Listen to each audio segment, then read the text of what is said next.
Hey everyone, welcome back to the channel. Today's video is going to be, again, a little different from my usual reviews and reading updates because I'm doing the get to know my reading taste tag. I love watching these kinds of videos on BookTube because they tell you so much about a reader's background, their biases, their preferences, and what makes their reading journey unique.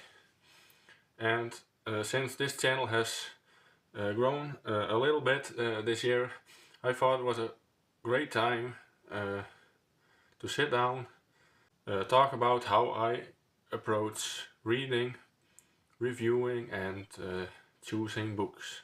So get comfortable. This is going to be a bit longer and a more in-depth video than usual. Okay, first question is, how do you rate books? Let's start with ratings, because you might ask why I don't really give a star rating in my videos, and the answer is I don't really use the star ratings on this channel. I prefer talking about books in terms of what worked and what didn't work and who the book might be for. And star ratings, I think, can feel a little too limiting for the nuance I want to give in a video.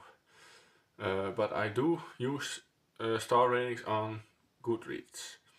And my system there is pretty straightforward but very strict. Because I'm very stingy with 5-star ratings. In the last 2 years, ever since I got back into reading more seriously, I have not given a single 5-star rating. Not one. And that's not because the books I read were bad. It's because for me a 5-star book is something almost life-changing. A book that hits all the right notes, surprises me, stays with me and makes me immediately want to reread it or talk about it here on this channel. The last book that did this for me was actually well over a decade ago.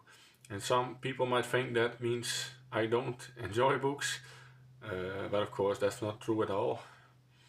Most of my reading sits in the 3 to 4 star range. And 4 stars for me really means I really loved the book. And a 3-star means I liked it, but I had a few things that hold it back. And a 2-star rating means I didn't click with it. And a 1-star, well, that's rare because I usually DNF a book before it gets that far. So in short, this channel is a little bit more about discussion, but Goodreads is where the cold numbers are. The second question is, how do you approach reviewing books? My review style is pretty structured, I would say. Even when I'm speaking casually, I'm following a mental outline. The things I like to break down are the prose, the pacing, the plot structure, the characterization, sometimes the themes, and the overall impact. Just the standard stuff. But here's something important. I always try to look at the intent behind a book. Not every book is trying to be the next great literary masterpiece. Some books are just meant to entertain or explore a single idea, or be comforting or just pulpy fun. And I think judging a book, comparing it to its goal, is the fairest way to evaluate it. And emotionally, I try to stay balanced. I'm not the kind of reviewer who screams into the camera about how a book betrayed me or how a character ruined my life. I'm sure that's entertaining for some, but it's just not what I do. I like the calm, clear, thoughtful analysis, but I also want people to feel welcomed. Not like they're listening to a university lecture. So I always aim for that middle ground, structured but approachable. Even though my delivery on camera can be a bit stiff. The third question is, what's the book that made you a reader? Now, I've been reading for mostly my entire life. My mom used to take us to the library all the time when we were young kids. I don't even remember a time before I was reading something. But I do remember the first real book, the first book with more than 100 pages. And for me that was Harry Potter, the fifth one, but like a lot of people of my age, that was the book that made me realize that reading wasn't just something you did. It could be magical and immersive, something you chose to do because you genuinely wanted to. I was around the age of 10, and the first book just opened everything up. And after that, I went through the typical fantasy kid route, dragons, wizards, chosen ones, you name it. And I think that early foundation is still visible in my reading tastes today. The fourth question is, do you have a genre niche? Absolutely. Fantasy and science fiction are my home.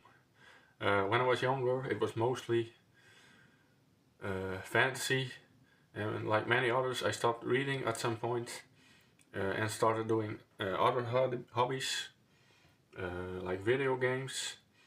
But then something unexpected happened. I played a game called Mass Effect, and that game completely flipped a switch within me. I suddenly realized that what I really loved wasn't just magic and medieval worlds. It was space opera, character focused, high stakes, planetary exploration with political intrigue and philosophical questions. That just was exactly my thing. And so after that I started reading more sci-fi. And in the last few years I'd say I've become even more sci-fi leaning, especially with series like The Legend of the Galactic Heroes, which has become one of my favorite series ever. So yes, fantasy and sci-fi are absolutely my niche. Question 5. Do you prefer character-driven or plot-driven stories? If I really have to choose, I lean toward plot-driven stories. I like narratives that move with intention and stories where every chapter pushes things forward, where the world shifts and where the actions have consequences, and where I always feel like I'm on a path towards something meaningful. But I do want to be clear, plot-driven doesn't mean I dislike character work. I actually think that when a book gets that balance right, when both the plot and the characters are working together instead of competing for attention, that's when you get something really special. A great plot keeps me engaged, but it's the interplay between plot and character that makes a story memorable. For example, I love when the plot forces characters to make hard decisions.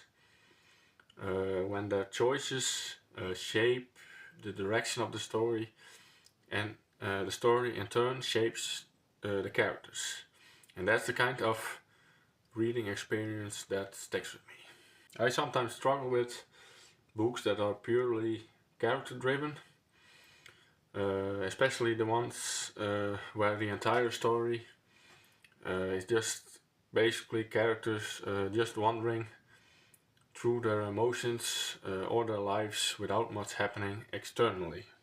Some readers adore that kind of introspective experience, but I'm the type of reader who wants a sense of momentum.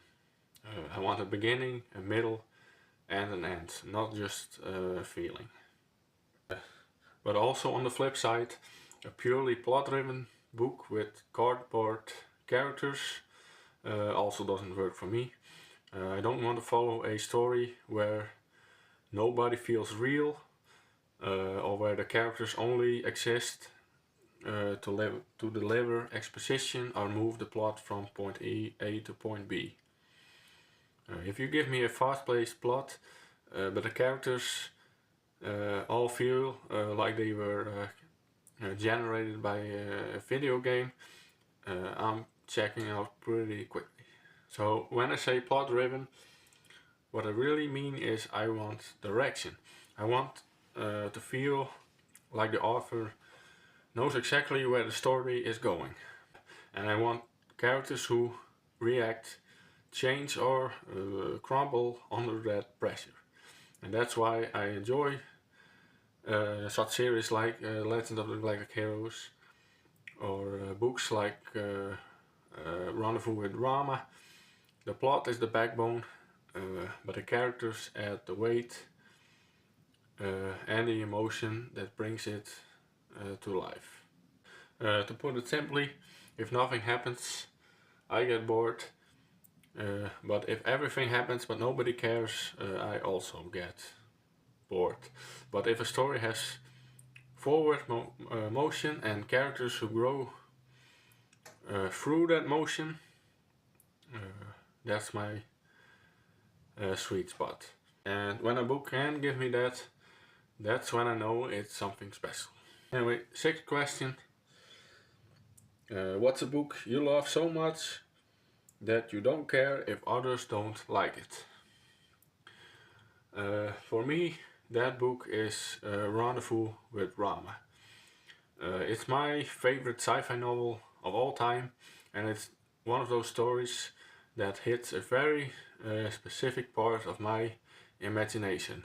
It's more quiet, methodical, and almost clinical in its approach, and I absolutely love it for that. And now, I know this book isn't for everyone. Some people say nothing happens in it. Some people want more characters, or more emotion, or a clearer resolution at the end. But to me, that's the beauty of Rama. It captures something I don't get often enough in other sci-fi. A genuine sense of mystery on a cosmic scale. That feeling that humanity has stumbled into something bigger than us, and we may never understand it. And I think there's something incredibly powerful about a story that isn't afraid to leave questions unanswered, that isn't trying to tie everything up neatly for the reader. For me, this book embodies what science fiction should be able to do. Make you feel small, curious, and fascinated all at once. If someone else puts it down and says they didn't like it, honestly, I don't mind. I love it enough for both of us. It's one of those books where my affection for it is completely independent of its popularity or reception. The seventh question. What's a book you like so much that if someone doesn't like it, you know your reading tastes don't align? Now, this is always a tricky question, because I genuinely believe people can enjoy very different things and still get value from talking about books together.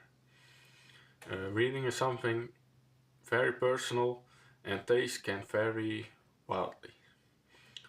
But if I really think about it, the books I connect with most deeply tend to be ones where the atmosphere, pacing and structure matter just as much as the characters. So if someone absolutely needs constant action, or if they struggle with books that prioritize themes or ideas over emotional arcs, that's probably where our tastes diverge.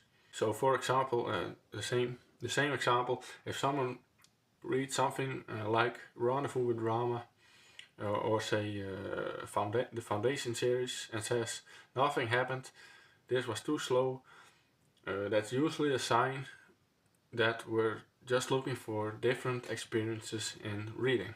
Now, on the flip side, I'm not the best audience for purely character-driven slice of life books with no real direction or stakes. So if someone's favorite books are exclusively that type of story, we might not have much overlap. But again, that doesn't mean we can't appreciate each other's perspectives. It just means our reading preferences might lie in completely different parts. Next question is, what's in your trash pocket? Now, I don't really like calling any genre or trope trash, but I get what this question is trying to say.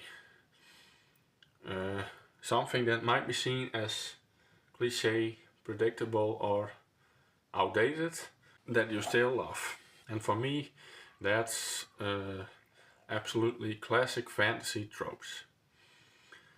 Give me an ancient prophecy, give me a chosen one who's reluctant at first, give me the magical artifact of evil, give me the kingdom in peril, the hidden lineage, or the map tucked in the front of the book.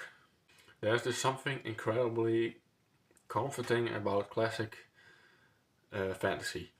Even when it follows familiar beats, there's just a sense of wonder baked into those tropes. And honestly, a cliche only becomes a cliche because it worked so well for so long. Plus, I think within those old tropes, there is still so much creative room. Even predictable frameworks can hold incredibly ambitious stories. A good writer can take something familiar and shape it into something meaningful or emotional resonant. So yeah, if classic fantasy is considered trash by some, then that's the trash pocket I'm happy to live in. The ninth question is, do you have any deal breakers in books? I think the biggest deal breaker for me is what I call lust pretending to be love. Now, I don't mind romance, I don't mind characters being attracted to each other, but when a story tries to convince me that two people are deeply in love after knowing each other for only like 2 chapters, when all we've actually seen is physical attraction, I'm out. It makes the emotional core feel hollow. It makes the characters feel shallow. And worst of it, it undermines any stakes the story tries to build later. When a book asks me to invest in a relationship, I want to see the foundations of the relationship. Shared experiences, conversations, conflict, vulnerability, not just they looked at each other and now they're soulmates. It's not even about being a romantic or not. I think it's about storytelling integrity. If your plot depends on the romance, then build it properly. If it's just there to check a box or to create a quick emotional consequence later, it's not going to work for me. 10 questions. What a strong opinion you have about a book released within the last year. Now, I don't really read new releases, so I don't have a hot take on anything published in the last year. My reading tends to lean older.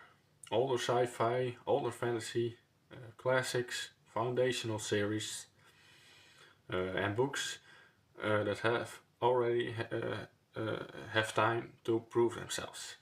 But that actually is a bit of a strong opinion in itself.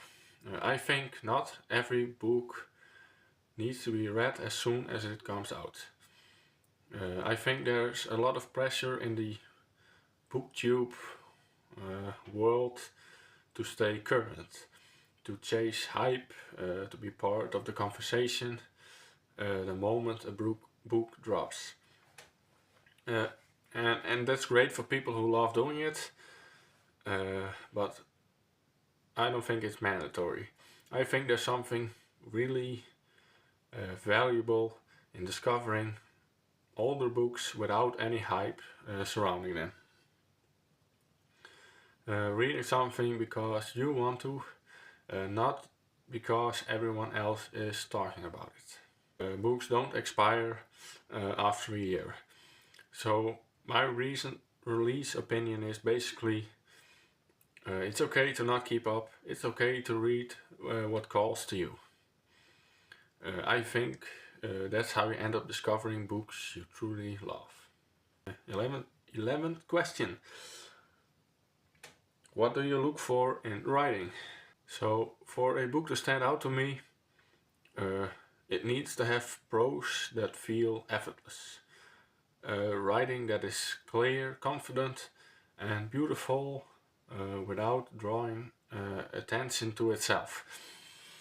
I admire writers who don't feel like they're trying to impress me. Authors who can craft a scene with precision, but don't shove their metaphors or stylistic choices in my face. When the writing feels natural, I sink into the story so much more easily. Another thing I look for is intentional structure.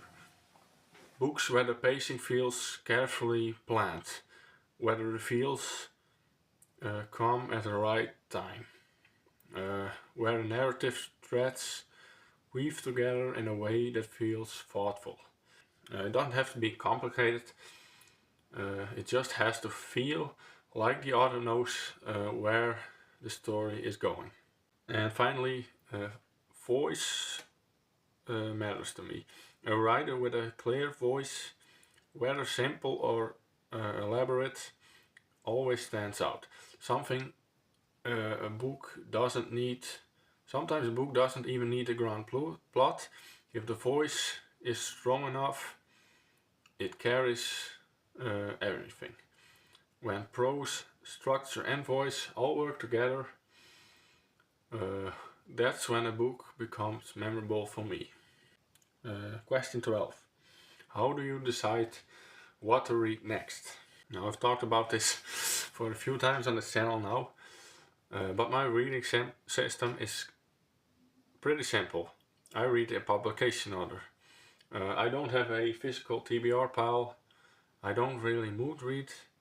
I don't get influenced by new releases. Instead, I organize my entire reading list based on publication year and just follow that line. At first, it was just a way to start somewhere because I didn't know where to begin, but I stuck with it, and now it's how I approach everything. And honestly, it just works really well for me. It removes the stress of choosing. I never have to sit wondering what do I read next. The order is already set. It also lets me see how genres evolve over time. How sci-fi shifted from pulp to philosophical, or how fantasy moved from that classic quest structure to modern character-driven epics, and also how characters develop over multiple books. It's kind of like watching literature evolve in real time. And also this system keeps me reading consistently, and I never feel like I'm forcing myself into something I'm not in the mood for. I always know exactly what's next. Question 13. Where do you get inspiration for your booktube content? My inspiration comes from a mix of sources. First, there's other booktubers. Sometimes I'll see someone do a tag or a video idea that sparks something in me. I'm not copying, but building my own angle on the concept. And also a lot of video ideas start while I'm reading. I'll hit a passage or a theme and think that would make a great discussion topic, or this deserves its own video. And every now and then there's a tag or challenge that everyone is doing, and I think it's fun to add my voice to that conversation. And there's long-term projects like series, reviews, reading updates, even deep dives. These come from wanting to document my reading journey in a structured way.